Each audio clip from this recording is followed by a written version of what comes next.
Graça e paz a todos. Reflexões bíblicas de David Wilkerson. Totalmente dependente dele. Deus sempre quis um povo que andasse totalmente dependente dele diante dos olhos do mundo. É por isso que ele pegou a insignificante pequena nação de Israel e os isolou em um deserto.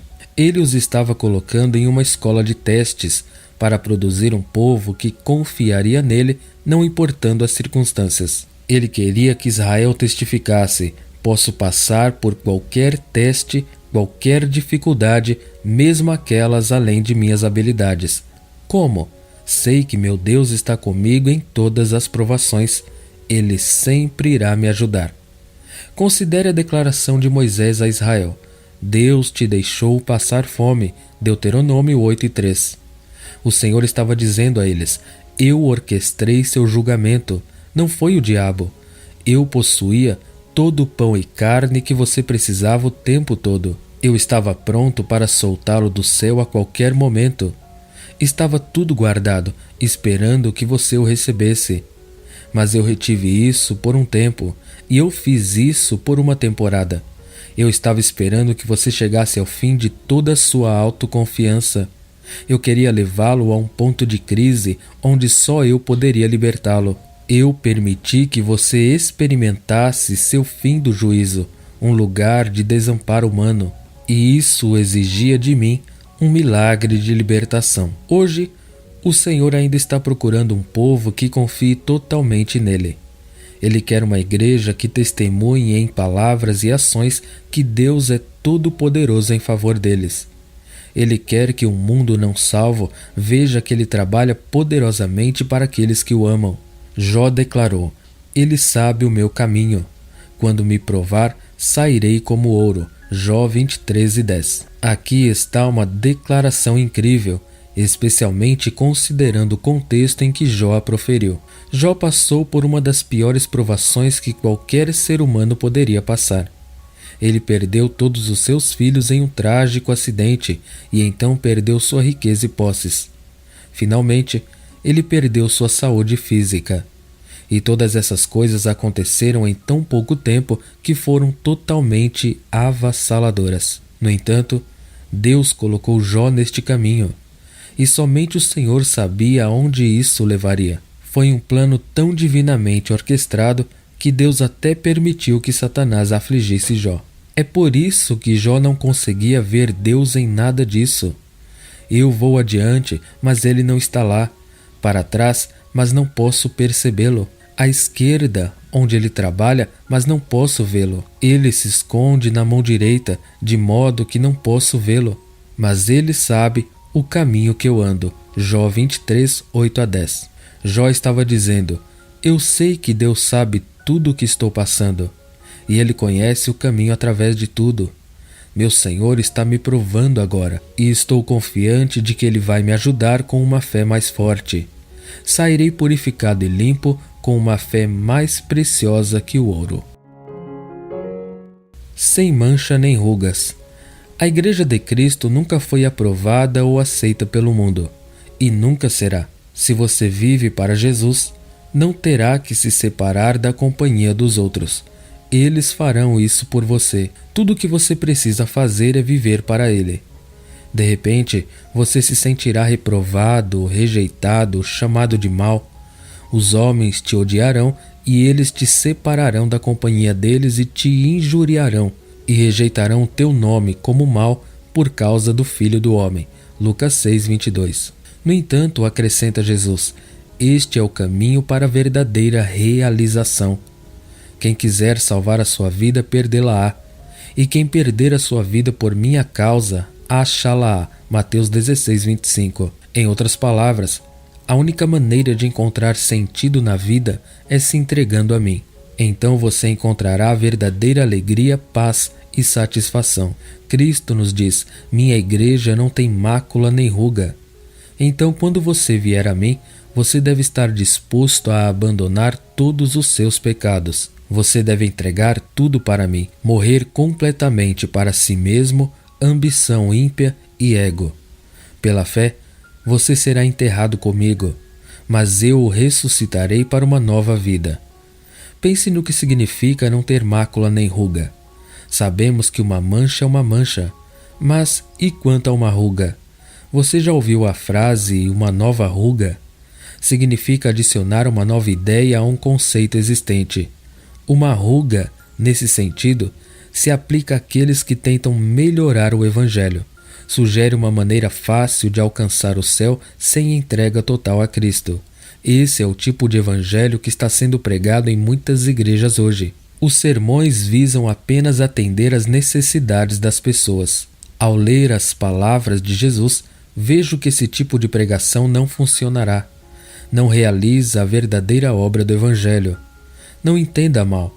Não sou contra pregar consolo e força ao povo de Deus. Como pastor do Senhor, fui chamado para fazer exatamente isso. Mas, se eu pregar apenas para as necessidades das pessoas e ignorar o chamado de Cristo para darmos nossas vidas, então as verdadeiras necessidades nunca serão satisfeitas. As palavras de Jesus são claras. Nossas necessidades são atendidas morrendo para nós mesmos e tomando sua cruz. Orientação divina. Salmo 32, versos 8 e 9. Instruir-te-ei e ensinar-te-ei o caminho em que deves andar, e os guiarei com meus olhos. Não sejas como o cavalo ou como a mula, que não têm entendimento, que precisam de cabresto e freio. Do contrário, não se aproximarão de ti. Nesses 2 breves versos, Deus nos dá uma das maiores lições sobre orientação em toda a Escritura. Primeiro, há uma preciosa promessa para nós, um alicerce sobre o qual podemos edificar uma grande fé. Esse alicerce é a sua vontade de nos conduzir e guiar em tudo. No início do capítulo, você descobre que essa promessa é oferecida a um povo especial, aqueles cujo pecado está coberto e em quem não há engano, que são piedosos e oram em um momento em que podem ser ouvidos, que estão escondidos e preservados de problemas e que cantam canções de libertação. No entanto, a palavra de Deus diz que uma pessoa pode ser um crente que desfruta de todos os benefícios espirituais de ser um filho de Deus e ainda ser como uma mula teimosa quando se trata de se submeter à sua orientação. Deus disse a respeito de Israel: por 40 anos me indignei contra aquela geração e disse: é um povo que erra de coração e não conhece os meus caminhos. Salmo 95, verso 10. Deus estava basicamente dizendo: depois de tantos anos recebendo minha eterna orientação e libertação milagrosas, eles ainda não têm a menor ideia de como eu trabalho, e eles nunca tentam entender meus princípios de orientação. Deus quer um povo que o conheça bem o suficiente para agir ao seu menor impulso, mas a maioria dos crentes não passa tempo suficiente em sua presença para conhecê-lo dessa maneira. Os israelitas eram crianças teimosas, egocêntricas demais para confiar seu futuro a Deus. Eles queriam uma saída rápida e fácil dos lugares difíceis e não aprenderam nada com as orientações sobrenaturais que os levaram da escravidão até os limites da terra prometida. Amados, Deus prefere nos guiar com seus olhos do que com cabresto e freio. Ele quer que tenhamos um conhecimento estabelecido de seus caminhos e uma garantia constante de sua mão de orientação sobre nós. Olhando para o Senhor. Dietrich Bonhoeffer, o teólogo alemão, retratou o cristão como alguém tentando atravessar um mar de pedaços flutuantes de gelo. O cristão não pode descansar em nenhum lugar durante a travessia, exceto em sua fé de que Deus o ajudará. Ele não pode ficar em nenhum lugar por muito tempo, senão ele afunda. Depois de dar um passo, ele deve tomar cuidado com o próximo.